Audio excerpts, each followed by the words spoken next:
Okay, so we've talked about pressure and volume and temperature. Now we're going to just combine everything together. So if we change both pressure, volume, and temperature and leave the number of moles or the quantity of a gas the same, what would we do? So P1 V1 over T1 equals P2 V2 over T2. And in fact, the combined gas law is the only one I use. I don't memorize Boyle's law or Charles law or Gay-Lussac's law.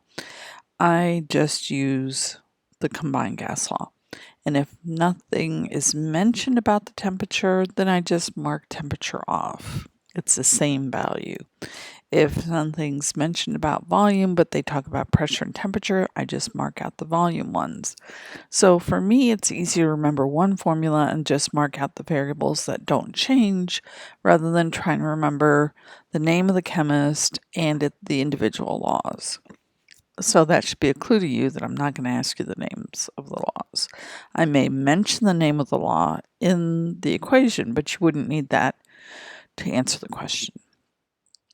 So, when only the amount of gas is held constant, the combined gas law describes the relationship between or amongst pressure, volume, and temperature.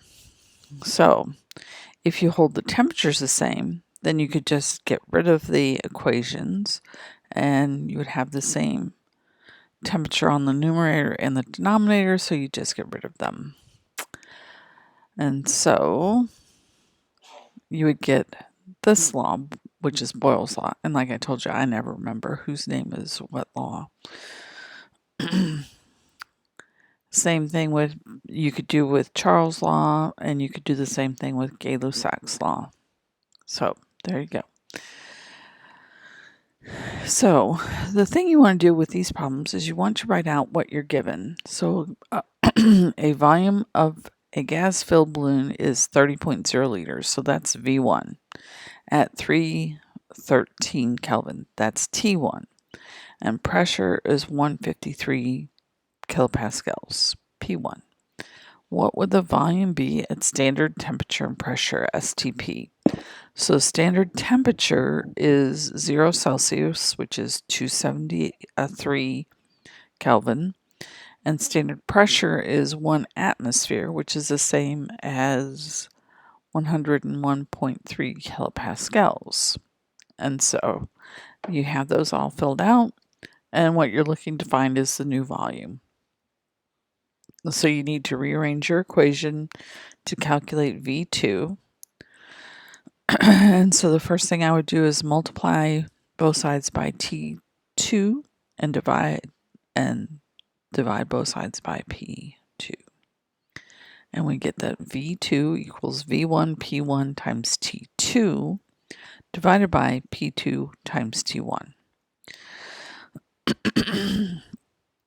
Substituting in our unknown or our known values, we get that the new volume would be 39.5 liters. In this case, it's difficult sometimes to predict which way it's going to go, and I would just multiply it out. And they're trying to reason through what's happening. I don't think that's very helpful. So, which of the following equations would be used to calculate the final temperature of a gas? And I'll let you look it over and see what you think before I reveal it. Okay. And it would be this one, V2 P2 times T1 divided by V1 P1. So we're at the end of the unit, or end of this section. There's one more section we're going to cover next week. If the temperature is held constant, the pressure of the gas increases and the volume decreases. If the temperature of the enclosed gas increases, the volume would increase. If the pressure is held constant, etc. We've gone through all of these. Make sure you understand these relationships. I do not require you to know the names of these laws, but you might want to have this on your one-sheet wonder for your quiz, one-page wonder, so you have all of them there. But like I said, I just use the combined gas law. Boyle's law, Child's law, Gay-Lussac's law, combined gas law. And we found the perfect page. Okay, thanks for listening. Have a great weekend.